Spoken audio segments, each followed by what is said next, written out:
La numérisation du recensement de 1911 à Dublin a été un grand succès.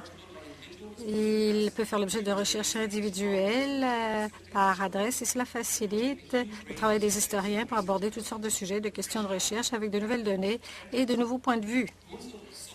Un tel sujet qui a reçu très peu d'attention jusque maintenant, c'est l'essai par des suffragistes irlandaises d'organiser un boycott du recensement de l'Irlande en 1911. La numérisation des déclarations de recensement fait que nous avons maintenant une meilleure idée des gestes ou des actions des suffragistes, des suffragettes.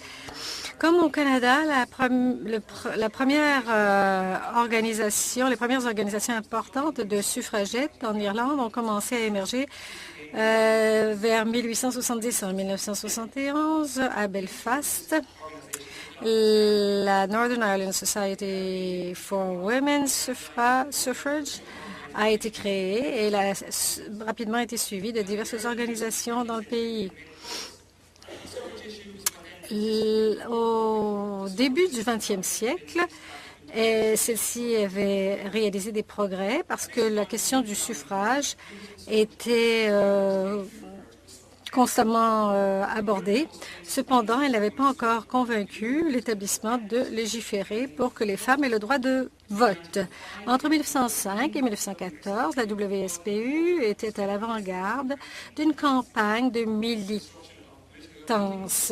Il y avait des manifestations politiques avec des vitres brisées et puis il y a même eu des attaques chimiques et des attaques à la bombe.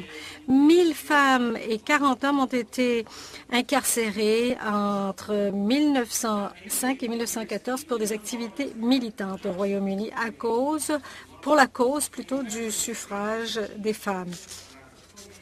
En novembre 1908, Anna Sheehy et Margaret Cousins et leur mari féministe, Francis Sheeny Sheffington et James Cousins, ont fondé la Irish Women's Franchise League. Voici Margaret Cousins. L'IWFL n'a pas lancé immédiatement ses activités militantes, mais il y a eu plutôt une avant-garde qui a émergé, une avant-garde d'activistes engagés. La première étape vers les actions militantes a été franchie en octobre 1910 lorsque Sheeny Sheffington et Hilda Webb ont critiqué Augustine Birrell, secrétaire en chef de l'Irlande, à une réunion à Greyston. Elles ont cassé des vitres et ont été arrêtées sur Downing Street. Peu après le recensement de 1911, les suffragettes ont eu une autre occasion de manifester leur mécontentement lorsque James Cousins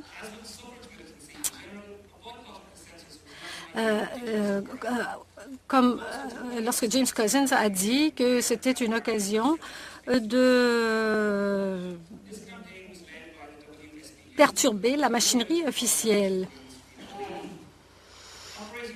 Alors, en fonctionnant sous le slogan « Aucun vote, aucun recensement », ces groupes ont annoncé que les femmes n'étaient pas traitées comme citoyennes à part entière.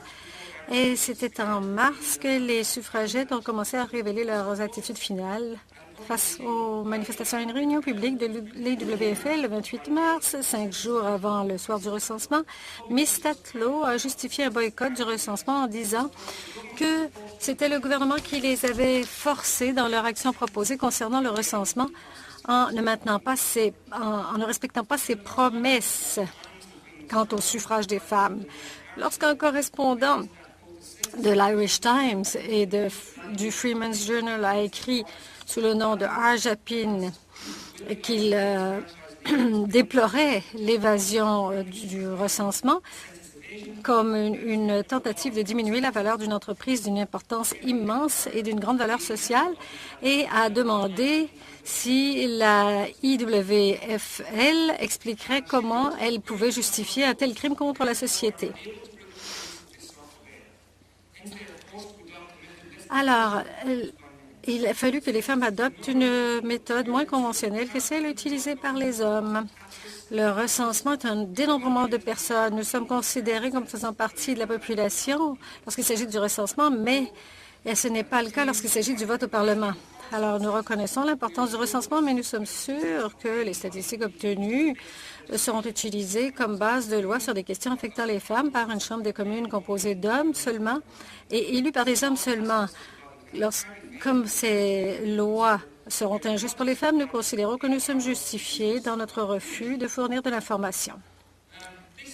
Cela n'a pas été nécessairement une position partagée par toutes les suffragettes irlandaises.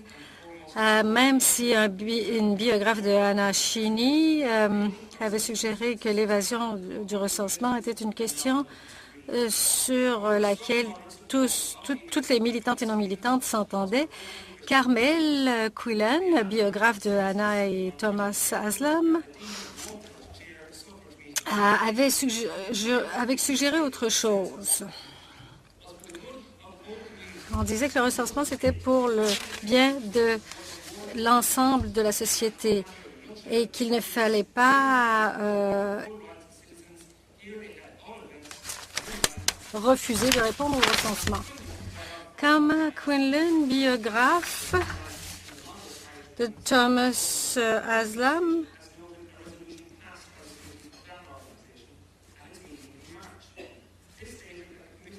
a dit que le comité ne donnerait aucun appui au mouvement qui refuserait de remplir le recensement parce que ce genre de mesures nuirait à la société pour les 10 prochaines années. Dans les jours qui ont mené au recensement, les autorités en Irlande étaient curieuses au sujet des méthodes utilisées par les suffragettes.